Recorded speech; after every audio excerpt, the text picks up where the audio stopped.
राजस्व प्राप्ति के लिए मार्च के अंतिम दिनों में अब पूरी निगमों ने पूरी ताकत झोंक दी है। अकेले ग्रेटर नगर निगम की तरफ से अब तक करीब 450 संपत्तियों को कुर्की नोटिस जारी कर दिए गए। राजस्व वसूली को लेकर ग्रेटर निगम इस महीने पूरे जी जान से लगा है, क्योंकि इस बार टारगेट अचीव करने का केंद्र से ग्रांट भी मिलेगा। हमारी जो ई ऑक्शन साइट है उससे 56 करोड़ रुपए हम वसूल कर चुके हैं, जबकि पिछली संपूर्ण वित्तीय वर्ष में 31 करोड़ रुपए जमा किए थे, जो पिछली वर्ष की तुलना में 80% अधिक है। इसके साथ मैं आपको एक विशेष बात और बताऊं कि जब दोनों निगम एक हुआ करती थी वित्तीय वर्ष 17-18 में, उस समय 42 करोड़ जारी होते। मतलब निगम के अब तक के ऑडिट इतिहास में 56 करोड़ रुपये कभी ऑक्शन साइट से नहीं आए।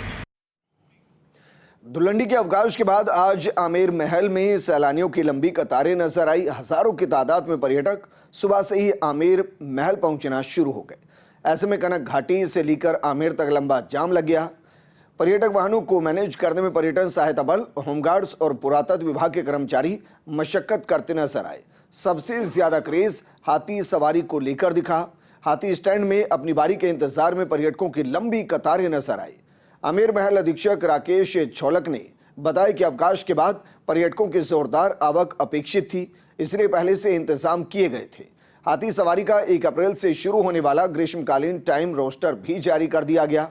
हाथी स्टैंड से लेकर जलेब चौक और फिर मानसिंह महल और शीश महल तक पर्यटक ही पर्यटक नजर आए।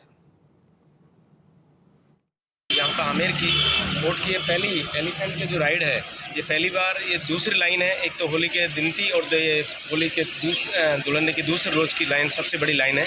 यहाँ से गांव के लोगों को रोज़गार है और काफ़ी लोगों की एक्टिविटी वगैरह यहाँ की। जयपुर का मेन पैलेस है आमेर पैलेस। आमेर पैलेस इसी के अंदर वर्ल्ड का सबसे बड़ा शीश महल है जो बनाया गया है। यहाँ पर जो एलिफेंट का बहुत ही एंजॉय करते हैं, टूरिस्ट वगैरह जाते रहते हैं। एवरीडे यहाँ एलिफेंट का राइड होते रहते हैं। सिंगापुर के राष्ट्रपति थर्मन जैसलमेर भ्रमण करने पहुंचे। भारतीय परंपरा के अनुसार सिंगापुर के राष्ट्रपति का स्वागत अभिनंदन किया गया।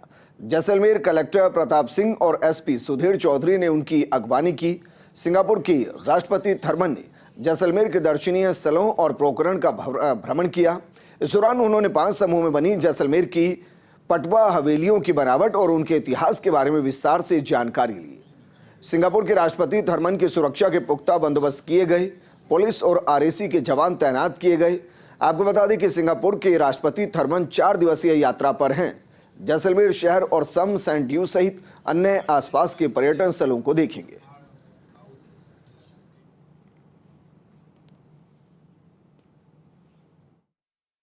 वो इस कला को देख के बहुत ही अभिभूत हुए और उनको सबसे अच्छी बात ये लगी कि जो पुराना स्टफ़ या पुराना जो भी टेक्सटाइल बचा हुआ है उससे हम रिसाइकल करके जो प्रोडक्ट बनाते हैं, उन्हें ये बात बहुत अच्छी लगी।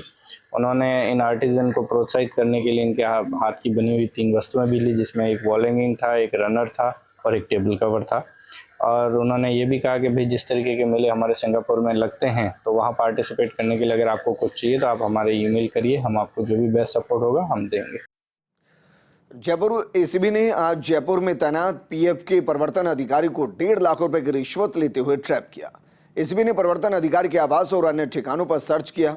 सर्च के दौरान एसीबी को करीब 9 लाख रुपए की नकदी मिली। बहरहाल अब एसीबी की टीम आरोपी से पूछताछ कर रही है और कल आरोपी को पेश किया जाएगा।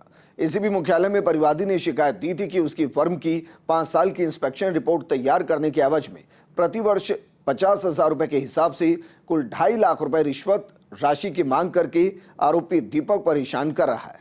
इस पर एसीबी ने पहले इस शिकायत का सत्यापन करवाया, फिर आज एक्शन की कार्रवाई को अंजाम दिया। अजमेर के सावर में पानी में डूबने से 2 बच्चों की मौत हो गई। परिजनों ने बताया कि खेलते समय पानी में डूबने से बच्चों की मौत हो गई। घटना के बाद पुलिस ने दोनों बच्चों के शव निकालकर सावर की राजकीय अस्पताल पहुंचाया है। अस्पताल में दोनों बच्चों को डॉक्टर्स ने मृत घोषित कर दिया। सूचना मिलने पर थाना प्रभारी सुमन चौधरी, तहसीलदार भोपाल सिंह मीणा और पालिका अध्यक्ष भी मौके पर पहुंचे और जानकारी ली। घटना की सूचना मिलते ही अस्पताल में लोगों की भीड़ जमा हो गई। उधर पुलिस ने दोनों ही मृतकों का पोस्टमार्टम करवाकर शव परिजनों को सौंप दिया। जैसलमेर की लक्ष्मी चंद सावल कॉलोनी में नेपाली कुक का शव घर की बालकनी में मिला है। कोतवाली पुलिस ने शव को मोर्चर में रखवा दिया। मृतक 35 वर्षीय विष्णु है, जो सोलर कंपनी में खाना बनाने का काम करता था। विष्णु की बालकनी के पास से बिजली का तार जा रहा है। ऐसी आशंका है कि विष्णु की मौत का कारण बिजली की तार से करंट लगना हो सकता है। पोस्टमार्टम रिपोर्ट आने के बाद मौत के कारणों का खुलासा होगा। विष्णु के साथ एक हेल्पर भी रहता है। पुलिस मामले की जांच कर रही है। हमें सूचना मिली है कि सावल कॉलोनी F224 मकान नंबर नेपाली चौकीदार है, उसकी बॉडी पड़ी है। जिस पर मौके पे आए, उसकी गैलरी में उसकी बॉडी ऊपर प्रथम मंजिल पे पड़ी थी। तो प्रथम दृष्टया ऐसा लग रहा है कि ऊपर पास ही तार गुजर रही है, तो तार से करंट आने की भी संभावना है और संदिग्ध स्थिति में डेथ हुई। अभी तक उनके परिजनों से रिपोर्ट प्राप्त करके अग्रिम कार्रवाई की जाएगी। सिरोही के रेवदर में आयोजित मेले में दो पक्षों में जमकर मारपीट हो गई। मारपीट में एक युवक घायल हो गया। मारपीट होते देख व्यापारी भी डर गए। मौके पर उपस्थित व्यापारियों ने बीच बचाव कर झगड़ा शांत कराया और युवक को अस्पताल भेजा। इस दौरान मौके पर मौजूद व्यापारियों ने बताया कि दोनों पक्ष के युवक आपस में मारपीट कर रहे थे। पुलिस को सूचना के बाद भी मौके पर तुरंत नहीं पहुंचने से एक युवक के सिर में लाठी के वार से सिर फोड़ दिया। मामले को लेकर रेवदर डीएसपी को कॉल करने के बाद मौके पर पुलिस जाब्ता पहुंचा, लेकिन तब तक मामला पूरा हो चुका था। वहीं पुलिस मामले की जांच में जुट गई। प्रतापगढ़ के छोटी सादरी थाना पुलिस ने लावारिस हालत में खड़े ट्रक से 1 क्विंटल 60 किलो 740 ग्राम डोडा चूरा बरामद किया, जिसके बाद आरोपी मौके का फायदा उठाकर फरार हो गया। बरामद अफीम डोडा चूरा की कीमत लगभग 25 लाख रुपए बताई जा रही है। वहीं पुलिस ने एनडीपीएस एक्ट में मामला दर्ज कर जांच आरोपी की तलाश शुरू कर दी है। पुलिस उप निरीक्षक भर्ती परीक्षा 2021 के पेपर लीक और फर्जीवाड़ा का चयनित होने से जुड़े मामले में एसओजी ने गिरफ्तार आरोपियों को कोर्ट में पेश किया। आरोपी जगदीश बिश्नोई, अनिल उर्फ शेर सिंह मीणा, अशोक सिंह राजभत और भूपेंद्र कुमार सारण को कोर्ट में पेश कर 30 मार्च तक रिमांड पर लिया गया। एसओजी के रिमांड मांगने का भूपेंद्र कुमार सारण के एडवोकेट नवीन बिश्नोई ने कड़ा विरोध किया। सीएमएम पूनाराम गोदारा ने रिमांड स्वीकृत कर अभियुक्त जगदीश सिहाग और इंदुबाला को 9 अप्रैल तक न्यायिक हिरासत में जेल भेजने के आदेश दिए। मामले में अब तक गिरफ्तार हुए कुल 25 आरोपियों में से केवल चंचल कुमारी ही जमानत पर है।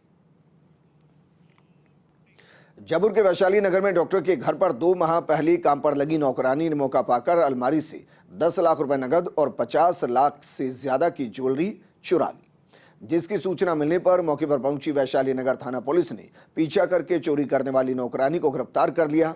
गिरफ्तार आरोपी पुष्पा देवी मिर्जापुर की रहने वाली है। पुलिस ने पुष्पा के कब्जे से चोरी किए 10 लाख रुपए और ज्वेलरी बरामद की। डीसीपी वेस्ट अमित कुमार ने बताया कि पीड़ित डॉक्टर रत्नेश ने रिपोर्ट दर्ज करवाई कि वो परिवार सहित कुछ समय के लिए बाहर गए थे। इस दौरान पीछे से किसी ने उनके घर में चोरी कर ली। प्राथमिक पूछताछ में सामने आया कि आरोपी महिला करीब 2 माह पहले ही पीड़ित डॉक्टर के घर पर काम पर लगी थी। आरोपी से अन्य वारदातों के संबंध में भी पूछताछ की जा रही है। खबर पाली से है, जहां सांडीराव कस्बे में दुजाना पुलिया के पास में बसों की बॉडी बनाने के कारखाने में अज्ञात कारणों से आग लग गई। आग लगने से करीब 11 बसें जलकर खाक हो गई। आग की सूचना मिलते ही सांडीराव थाना अधिकारी लक्ष्मण सिंह चंपावत मौके पर पहुंचे। वहीं सुमेरपुर उपखंड अधिकारी हमीर सिंह देवल भी मौके पर पहुंचे। सुमेरपुर, बाली, फालना, रानी, सांडेराव, तखतगढ़, शिवगंज से दमकल की गाड़ियां मौके पर पहुंची और करीब 3 घंटे की मशक्कत के बाद आग पर काबू पाया गया। कई बसों को पुलिस ने समय रहते मौके से हटा दिया, जिससे ज्यादा नुकसान होने से बच गया। हालांकि 11 बसों को आग ने अपनी चपेट में ले लिया है। मैं लेबर को लेने गया था, 2 दिन की छुट्टी थी या कोई काम वाम सब बंद था। मैंने कहा निकालनी थी, तैयार हो रही थी गाड़ियाँ, जल्दी उनको लेके आ जाऊँ। और 11-12 बजे मेरे को फ़ोन आया। मैं तात्कालिक वहाँ सब लेबर को भी छोड़ के सीधा यहाँ आया। अदालतों की लाइव स्ट्रीमिंग की जनहित याचिका को राजस्थान हाई कोर्ट में चीफ जस्टिस MM श्रीवास्तव और जस्टिस भुवन गोयल की खंडपीठ ने निस्तारण करते हुए कहा कि वर्तमान में सभी पक्षकारों को VC की सुविधा दी गई है। इस संबंध में हर्षित का PIL में कहना था कि संविधान के तहत दिए गए अधिकार के आधार पर हाईकोर्ट में चल रही अदालती कार्रवाई के बारे में वास्तविक समय में जानकारी प्राप्त करने का अधिकार है। ऐसे में इस लक्ष्य को प्राप्त करने का सर्वोत्तम तरीका मुकदमों की लाइव स्ट्रीमिंग करना है और इसके चलते सभी वकीलों के तथ्यों और को सुना जा सकता है। साथ ही न्यायाधीशों और वकीलों के बीच हुई बातचीत की जानकारी भी मिल सकेगी और न्यायपालिका के प्रति विश्वास बढ़ेगा। न्यायालय के निर्णय से वो प्रभावित होते हैं, ऐसे में उन्हें निर्णय लेने के दौरान की कार्रवाई को देखने का अधिकार है। सुप्रीम कोर्ट और अनेक हाईकोर्ट भी लाइव स्ट्रीमिंग के पक्ष में आदेश दे चुके हैं। लाइव स्ट्रीमिंग के नियम बनाए जाएं और मुकदमों की सुनवाई के दौरान लाइव स्ट्रीमिंग की व्यवस्था को लेकर कार्रवाई की जाए। वहीं अदालती आदेशों की पालना में कोताही बरतने और इनकी पालना के लिए पक्षकारों की तरफ से विभागों में दिए गए अभ्यावेदनों का कई सालों तक निपटारा नहीं होने को राजस्थान हाईकोर्ट ने गंभीर माना। हाईकोर्ट ने मुख्य सचिव को निर्देश दिए हैं कि वो हर विभाग में प्रमुख सचिव की अध्यक्षता में शिकायत निवारण कमेटी बनाए। ये कमेटी देखेगी कि अदालती आदेशों की पालना के संबंध में पक्षकारों की तरफ से दिए गए अभ्यावेदनों का निपटारा बिना किसी परेशानी के 2 महीने की समय अवधि में हो सके। जस्टिस अनूप कुमार ढंड की एकल पीठ ने यह आदेश जगदीश चंद्र की याचिका पर सुनवाई करते हुए दिए। साथ ही अदालत ने मुख्य सचिव को यह सुनिश्चित करने को कहा कि हर विभाग शिकायत निवारण कमेटी बनाने के लिए तुरंत कार्रवाई करे और हर विभाग में ये कमेटी 2 महीने में बन जाए। साथ ही आदेश की पालना रिपोर्ट 3 महीने में पेश करे। जयपुर के मालवीय नगर में टाइनी सोल्स स्कूल का वार्षिकोत्सव ग्लिटर सोल्स खंडेलवाल सामुदायिक भवन में आयोजित हुआ। इस अवसर पर नन्हे टाइनी सोल्स ने विभिन्न प्रकार की मनमोहक प्रस्तुतियां दी। वहीं स्कूल निदेशक डॉक्टर महेश शर्मा ने बताया कि स्कूल में प्रेमपूर्ण वातावरण में खेल खेल में शिक्षा के साथ साथ ध्यान करना भी सिखाया जाता है और अभिभावकों को छात्रों के बेहतर पालन पोषण के लिए सलाह भी दी जाती है। स्कूल में प्रथम द्वितीय की कोई अवधारणा नहीं है, सभी छात्र यहाँ प्रथम हैं और इसी अवधारणा के तहत समारोह के उद्घाटन स्वरूप दीप जलाने के लिए प्रशासनिक विभाग से मुकुल शर्मा IAS, विज्ञान से डॉक्टर दिलीप राज और कला से राज्य स्तरीय सम्मान प्राप्त चित्रकार एकेश्वर हटवाल बतौर विशिष्ट अतिथि समारोह में शामिल हुए। इस दौरान समारोह का समापन राधा और किशन जी के साथ फूलों से फाग उत्सव के साथ संपन्न हुआ। लोकसभा चुनाव में बीजेपी और कांग्रेस दोनों ही दलों ने राजस्थान में कई हारे हुए नेताओं को टिकट दिया है। कांग्रेस ने जहां 2023 के विधानसभा चुनाव में हारने वाले 6 नेताओं को लोकसभा के मैदान में उतारा, तो वहीं बीजेपी ने 3 ऐसे नेताओं को सांसदी का टिकट दिया जो विधानसभा चुनाव नहीं जीत पाए। हालांकि राजनीतिक पार्टियों ने इन नेताओं को सहारा दे दिया, लेकिन क्या जनता इनके नैया पार लगाएगी, इसका फैसला 4 जून को होगा। ये रिपोर्ट देखिए। लोकसभा चुनाव की बिसात बीत चुकी है। राजस्थान में दोनों ही दलों ने कई सीटों पर अपने योद्धा मैदान में उतार दिए हैं, लेकिन इनमें से कई उम्मीदवार ऐसे हैं जो विधानसभा चुनाव में हार गए। इसके बावजूद चाहे भाजपा हो या कांग्रेस, विधानसभा चुनाव में हारने वाले नेताओं को एक बार फिर टिकट देकर लोकसभा में जाने का मौका दिया है। कांग्रेस ने विधानसभा चुनाव में हारे 6 नेताओं को टिकट दिए। जयपुर शहर से प्रताप सिंह खाचरियावास को दिया टिकट। सिविल लाइन से 28,329 वोटों से चुनाव हारे थे प्रताप सिंह। कांग्रेस ने बीकानेर से गोविंदराम मेघवाल को चुनाव में उतारा। खाजूवाला से 17,334 वोट से विधानसभा चुनाव हारे थे गोविंदराम। कांग्रेस पार्टी ने राजसमंद से सुदर्शन रावत पर दांव खेला है। भीम विधानसभा क्षेत्र से 31,768 वोट से शिकस्त मिली थी रावत को। भरतपुर से संजना जाटव के रूप में युवा चेहरा उतारा लोकसभा में। संजना कठूमर से हार गई थी विधानसभा चुनाव। कांग्रेस ने चित्तौड़गढ़ से पूर्व मंत्री उदयलाल आंजना को टिकट दिया। निम्बाहेड़ा से 3,845 वोट से विधानसभा चुनाव हार गए थे आंजना। करौली धौलपुर से दलित चेहरे के रूप में पूर्व मंत्री भजनलाल जाटव को उतारा। वैर से 6,972 वोट से विधानसभा चुनाव हार गए थे भजनलाल जाटव। विधानसभा चुनाव हारे हुए नेताओं के साथ साथ कांग्रेस ने 4 मौजूदा विधायकों को भी लोकसभा चुनाव का टिकट दिया है। इनमें दौसा से मुरारी लाल मीणा को उतारा गया, तो झुंझुनू से ब्रजेंद्र ओला पर दांव खेला गया है। ओला के पिता शीशाम ओला भी झुंझुनू से कई बार सांसद रह चुके हैं। अलवर से पहली बार विधायक बने ललित यादव को टिकट दिया गया है। वह केंद्रीय मंत्री और भाजपा उम्मीदवार भूपेंद्र यादव के खिलाफ चुनाव लड़ रहे हैं। इसी तरह टोंक सवाई माधोपुर लोकसभा सीट पर विधायक हरीश मीणा को कांग्रेस ने टिकट दिया है। हरीश मीणा दूसरी बार विधायक बने हैं। हालांकि मीणा एक बार भाजपा से दौसा सांसद भी रह चुके हैं। वहीं इधर भारतीय जनता पार्टी की बात करें तो भाजपा ने भी विधानसभा चुनाव हारे हुए नेताओं को लोकसभा भेजने की तैयारी की है, भले ही इनकी संख्या कांग्रेस की अपेक्षा कम हो। बीजेपी ने विधानसभा चुनाव हारे 3 नेताओं को लोकसभा का टिकट थमाया। अजमेर लोकसभा सीट से फिर भागीरथ चौधरी को टिकट दिया गया। भागीरथ को किशनगढ़ से विधानसभा चुनाव में बुरी तरह हार मिली थी।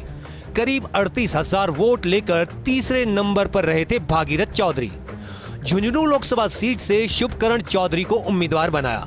उदयपुर वाटी से विधानसभा चुनाव हारे शुभकरण चौधरी को दिया टिकट। उदयपुर वाटी से 2018 और 2023 के लगातार चुनाव हार चुके शुभकरण विधानसभा चुनाव हारने वाले सांसद नरेंद्र कुमार का झुंझुनू से टिकट काटा। नागौर सीट से ज्योति मिर्धा को भाजपा ने लोकसभा का भी टिकट दिया। 2023 के विधानसभा चुनाव में नागौर से हार गई थी ज्योति मिर्धा। ज्योति को कांग्रेस से भाजपा में आने के बाद लगातार 2 बार टिकट मिला। जयपुर शहर से मंजू शर्मा को भाजपा ने अपना उम्मीदवार बनाया। मंजू शर्मा 2008 में हवा महल से विधायक का चुनाव लड़ी और हार गईं। लगभग 16 साल बाद मंजू को सीधे लोकसभा का टिकट दिया गया। जयपुर ग्रामीण से राव राजेंद्र सिंह को भाजपा ने उम्मीदवार बनाया। वर्ष 2009 में राव राजेंद्र सिंह लालचंद कटारिया से चुनाव हार गए थे। 2018 में शाहपुरा सीट से विधानसभा चुनाव हार गए थे राव राजेंद्र। 2023 में भाजपा ने राव राजेंद्र का टिकट काटकर अब लोकसभा का टिकट दिया। लोकसभा चुनाव की इन टिकटों से एक बार फिर ये तो तय हो गया है कि उम्मीदवार जनता के अनुसार नहीं, पार्टी के अनुसार तय होता है। भले ही जनता ने इन नेताओं को विधानसभा चुनाव में हरा दिया हो, लेकिन पार्टी इनको लोकसभा भेजना चाहती है। इन उम्मीदवारों को फिर से संजीवनी मिली है, लेकिन इन टिकटों से दोनों ही दलों के वो नेता और कार्यकर्ता ज़रूर थोड़े असमंजस में हैं, जो लगातार पार्टी के लिए काम कर रहे थे और उनको उम्मीद थी कि नए चेहरों को मौका मिलेगा। बहरहाल चुनाव की रणनीति अलग होती है, पार्टी की अपनी सोच होती है। ऐसे में देखना ये होगा कि विधानसभा चुनाव में हारने वाले इन नेताओं की लोकसभा चुनाव में नैया पार लगेगी या नहीं। कैमरामैन साहिल के साथ Naresh Sharma, first India news, Jaipur. Lok Sabha चुनाव के चलते सियासत पूरी तरह से परवान पर है। मरुभूमि में इस बार कई सीटों पर मुकाबला बेहद दिलचस्प और रोचक होता दिख रहा है। 25 में से करीब 10 सीटें सबसे ज्यादा हॉट हैं। सबकी नजरें इन 10 सीटों के मुकाबले पर टिकी है। दरअसल दिग्गजों के चुनावी रण में कूदने से और अन्य सियासी कारणों के चलते इन सीटों की जंग भी सभी की जुबान पर चर्चा का हिस्सा बन गई है। सबसे ज्यादा चर्चा चूरू, जोधपुर और जालोर जैसी सीटों की हो रही है। ये रिपोर्ट देखिए। देश की सबसे बड़ी पंचायत के चुनाव को लेकर घमासान शुरू हो चुका है। फिलहाल नामांकन का मेला जारी है। राजस्थान में इस बार चुनाव एक तरफा होता नहीं दिख रहा। लगातार 2 चुनाव में शून्य का स्कोर खड़ा करने वाली कांग्रेस इस बार कई सीटों पर बीजेपी को जोरदार टक्कर देती दिख रही है। लिहाजा इस बार चुनाव बेहद रोचक होता दिख रहा है। करीब 10 सीटें ऐसी हैं जहां इस बार बेहद हॉट मुकाबला देखने को मिलेगा। अलवर भूपेंद्र यादव और ललित यादव, जयपुर शहर मंजू शर्मा और प्रताप सिंह, चूरू राहुल कस्बा और देवेंद्र झाझड़िया, चित्तौड़गढ़ सीपी जोशी और उदयलाल आंजना, जैसलमेर बाड़मेर उमेदाराम बेनीवाल, कैलाश चौधरी और रविंद्र भाटी में त्रिकोणीय मुकाबला।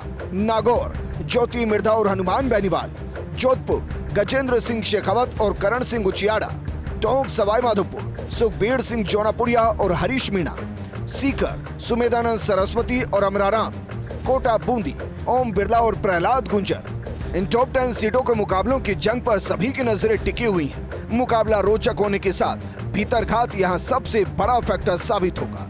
दोनों ही दलों ने इन सीटों पर जीत के लिए पूरी ताकत भी झोंक दी है। अब नतीजे क्या होंगे ये तो 4 जून को साबित होंगे। वैसे तो राजस्थान में लोकसभा चुनाव का मुकाबला 25 सीटों पर होने जा रहा है, लेकिन इन टॉप 10 सीटों के मुकाबले पर सबकी नजर। बड़ी खबर शुरू करते हैं। बीजेपी ने 40 स्टार प्रचारकों की सूची जारी कर दी है। पहले चरण के लिए स्टार प्रचारकों की सूची। स्टार प्रचारकों में प्रधानमंत्री मोदी और जेपी नड्डा का नाम, सीएम हिमंता बिस्वा शर्मा और माणिक साहा का भी नाम शामिल, अमित शाह, राजनाथ सिंह और स्मृति ईरानी का भी नाम, मुख्यमंत्री वचनलाल शर्मा को भी स्टार प्रचारक बनाया गया है।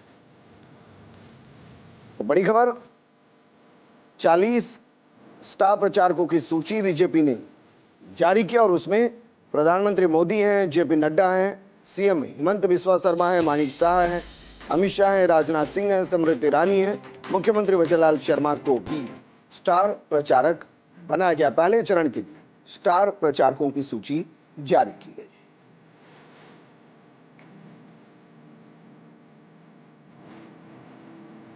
तो इस वक्त बड़ी खबर, 102 सीटें जो पहले चरण के अंदर हैं, उनके लिए स्टार प्रचारकों की सूची जारी की गई है। इस सूची में 40 नाम हैं जो स्टार प्रचारकों की लिस्ट में है। शायद इसमें बीजेपी की टॉप लीडरशिप शामिल है। उसके अलावा मुख्यमंत्री शामिल होंगे और वो नेता जो जनता को अपने भाषण के माध्यम से इन्फ्लुएंस कर सकते हैं। प्रधानमंत्री मोदी, जेपी नड्डा, मुख्यमंत्री हेमंता माणिक शाह के नाम इसमें शामिल। इस बुलेटिन में फिलहाल इतना ही, लेकिन आप बने रहिए फर्स्ट इंडिया न्यूज के साथ, क्योंकि खबरों का सिलसिला लगातार जारी है।